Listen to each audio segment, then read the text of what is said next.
అందరికి ప్రైజ్ లాంటి దేవునికి మహిమ కలుగును గాక. మరొక ఉదయ కాలాన్ని బట్టి దేవుని నామాన్ని మహిమపరచుటకు, దేవుని యందు ఆనందించుటకు దేవుడు మనకి ఇచ్చిన ఈ సమయాన్ని బట్టి మరలా మనము దేవుని దగ్గర కలుసుకున్నట్టు కృపనిచ్చినందుకు దేవాది దేవునికి మహిమ ఘనత ప్రభావములు కలుగును గాక. మీరందరూ బాగున్నారు, నేనైతే నమ్ముతున్నాను. ఇది దేవుని యొక్క మహాకృప. దేవుని మీద ఆధారపడుతున్నారు, దేవుని వెతుకుతున్నారు కాబట్టి ఖచ్చితంగా దేవుని యొక్క శక్తిని మీరు పొందుకుంటారు, ఆ కృపకు పాత్రలు అవుతారు. చూడండి, దిన మనము యోహాను సువార్త 4వ అధ్యాయాన్ని ధ్యానిద్దాము.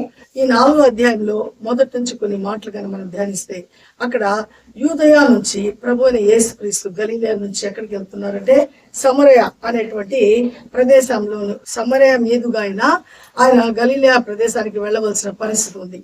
ఆ సమయంలో సమరయ అనేటువంటి ప్రదేశము, సమరయ అంటే సమరయులు దేవునికి వ్యతిరేకముగా జీవించేవాళ్ళు. అంటే ఒక మాటలో చెప్పాలంటే ఈ లోకంలో కొన్ని అంటే మనం చూస్తుంటాం, కొంతమంది కొన్ని కులాల వాళ్ళని ఏం చేస్తారంటే ఊరి బయట ఉంచుతారు. వాళ్ళతో కొంచెం అంటే మంచి కొంచెం అంటే ఓసీ కులానికి సంబంధించిన వాళ్ళు వేరే కులాల వాళ్ళని ఏం చేస్తారంటే కొంచెం దూరంగా పెట్టడం చూస్తుంటాము.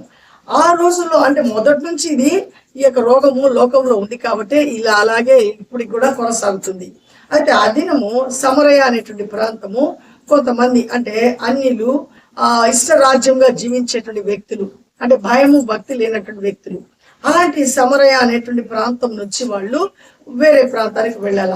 అలా వెళ్ళే సమయంలో తన శిష్యులు ఉంటారు ప్రభు దగ్గర. వాళ్ళు అంటారు, అయ్యా మనం చాలా దూరం నుంచి నడిచొచ్చాము, పక్కనే ఒక పట్టణం ఉంది, మేము వెళ్ళి మీకు ఏదైనా భోజనం తీసుకొని వస్తాము, మీరు ఇక్కడే ఉండండి అని ఆయన అక్కడ విడిచిపెట్టి వెళ్తారు. అప్పుడు ఆయన అంటాడు, ఓకే వెళ్ళి రమ్మన్నప్పుడు నా కోసము ఒక ఆహారం ఉంది, నాకుండేటువంటి ఆకలి వేరు, మీరు వెళ్ళి అలాగే తీసుకురండి అనేటువంటి మాట ఆయన అంటారు. ఆయన ఒక బావి దగ్గర కూర్చొని ఉంటారు. ఆ బావి పేరు యాకోబు బావి. ఆ బావి పేరు యాకోబు బావి. ఆ బావి దగ్గరకు ఆయన కూర్చున్న సమయం మిట్ట మధ్యాహ్నం. ఆ మిట్ట మధ్యాహ్నం టైంలో ఆ బావి దగ్గరకు సాధారణంగా ఎవరు వచ్చి నీళ్లు చేదుకొనరు. అంటే కొంతమందికి ఉండేటువంటి భయాల వల్ల, ఆ తర్వాత ఎండ తీవ్రత వల్ల ఆ టైంలో ఎవరు రారు. ఒకవేళ బావి దగ్గరికి వస్తే కూడా ఒక 2-3 కలిసి వస్తారు, ఒంటరిగా ఎవరు రారు. కానీ ఈయన కూర్చున్నటువంటి సమయంలో ఒక స్త్రీ వస్తుంది అనమాట, ఒంటరి స్త్రీ. ఆ మిట్ట మధ్యాహ్నము మంచి 12 ఆ ప్రాంతంలో ఆమె వస్తుంది అనమాట. వచ్చినప్పుడు ఆమె నీళ్లు చదువుకుంటూ ఉంటుంది.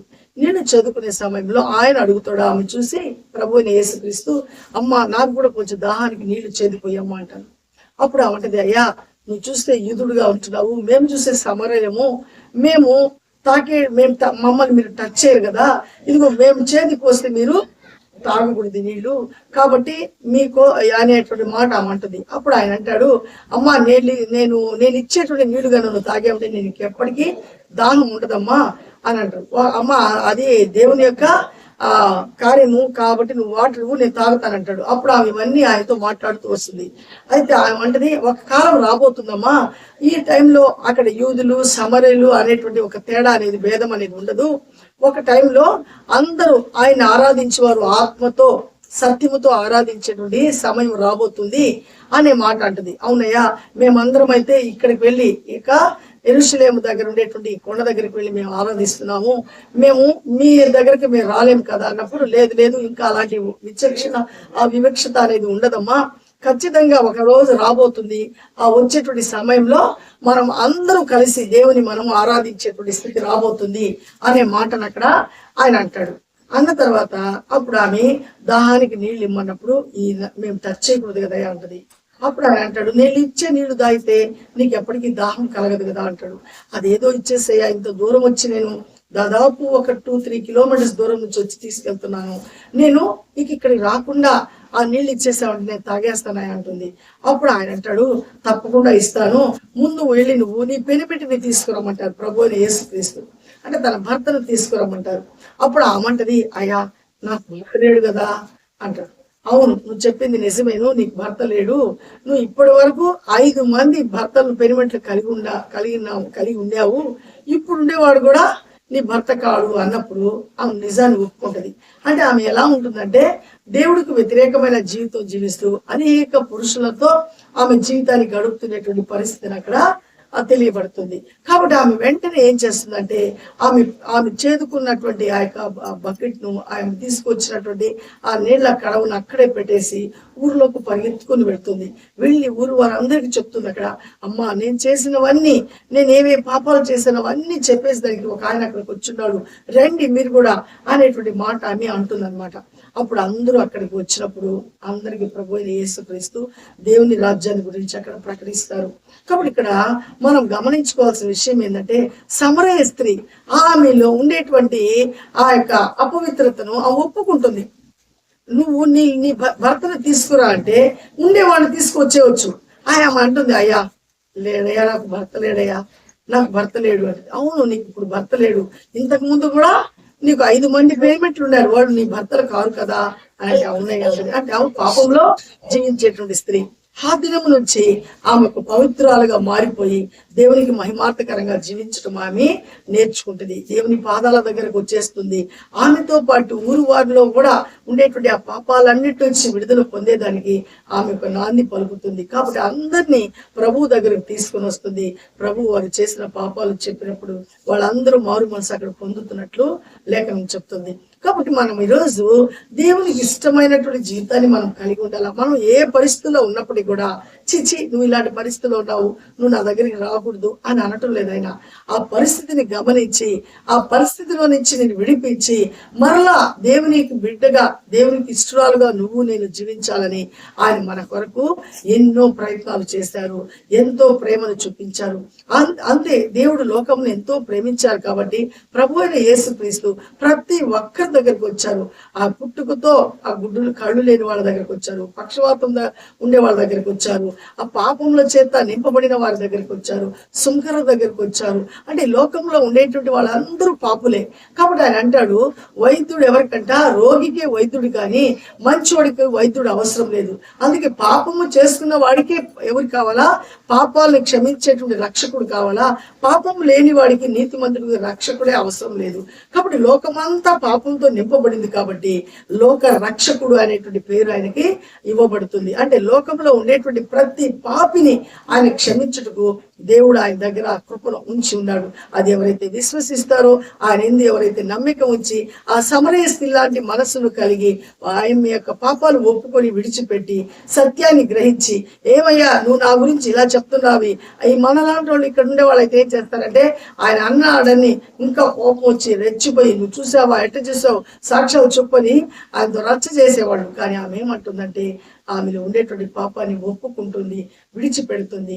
కాబట్టి అలా ఎప్పుడైతే మనము దేవుని దగ్గరకు వచ్చినప్పుడు ఒప్పుకొని విడిచిపెడతాము, దేవుని యొక్క మహాకృపకు మనము పాత్రలం అవుతాము. కాబట్టి దేవుని యందు నమ్మిక ఉంచినటువంటి మనము ఎల్లప్పుడూ దేవునికి ఇష్టమైన జీవితం కలిగి ఉండాలా, పాజిటివ్ మైండ్ కలిగి ఉండాలా. ఏమాత్రం నెగటివ్ మైండ్ అనేది మనలో మన హృదయంలో రాకూడదు. ఎందుకంటే వాటి వల్ల మనకు ప్రయోజనం లేకపోగా మనశ్శాంతి ఉండదు, ఎల్లప్పుడూ దిగజారిపోయినటువంటి బ్రతుకు. ఎప్పుడైతే పాజిటివ్ మైండ్, దేవుని యందు నువ్వు పాజిటివ్ మైండ్ కలిగి ఉంటావో దేవుని యొక్క సర్వశక్తిని పొందుకుంటూ నిత్య ఆనందంతో జీవిస్తావు. అలాంటి ఆనందం నీకు నాకు కావాలంటే ఆయన దగ్గరికి మనం రావాల్సిందే, ఆయన యొక్క కృపకు మనం పాత్రలు అవ్వాల్సిందే. అప్పుడే ఆయన కృప మనల్ని ఆవరించి మనల్ని బలపరుస్తుంది. అట్టి కృప సమరయ స్త్రీ ఎలాంటి కృపకు పాత్రలైందో, ఆమె ద్వారా ఊరు మొత్తానికి ఎలా ఆమె ఆ కృపలో నడిపించిందో అలాంటి కృపను మనము కలిగి అనేకులు దేవుని వైపు నడిపించటకు మనము కూడా ఆశపడదాము. అట్టి ఆశను దేవుడు తీర్చునుగాక ప్రార్థించుకున్నాము. మహాగణుడు, జీవం కలిగిన దేవ, జీవాధిపతి నీ స్తోత్రం నాయన. నీ మహాకృపలో అద్భుతమైన ప్రేమలో ఈ ఉదయకాలాన్ని బట్టి నీ పొందనాలు, స్తోత్రాలు. ఇదిగో తండ్రి, వార్త 4వ అధ్యాయంలో సమరయ స్త్రీని గురించి మాకు తెలియజేసిన విధానాన్ని బట్టి వందనాలు. ఆమైతే ప్రభా అయ్యా తండ్రి ప్రభా పాపంలో చేత నింపబడినప్పుడు అయ్యా మీరే నా తండ్రి ఆమె పాపంలో ఆమె నోటితో ఒప్పించిన ఆయన ఆ పాపం నుంచి విడుదలిచ్చి ఆమెకు గొప్ప ఆనందము, పవిత్రమైన జీవితాన్ని మీరు అనుగ్రహించారు. ఇందును బట్టి మీకు వందనాలు, స్తోత్రాలు.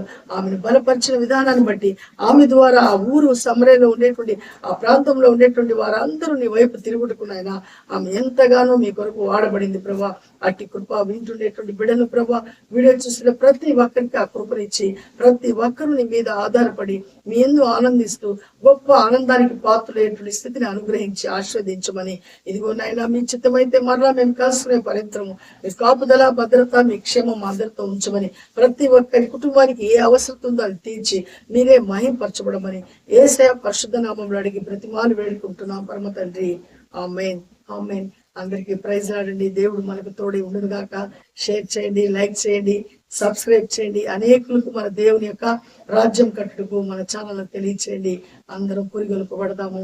మరలా మనం కలుసుకునే పర్యంతరము ఆయన కాపుదల భద్రత క్షేమం మనకు తోడుగా ఉండును గాక. షలోం.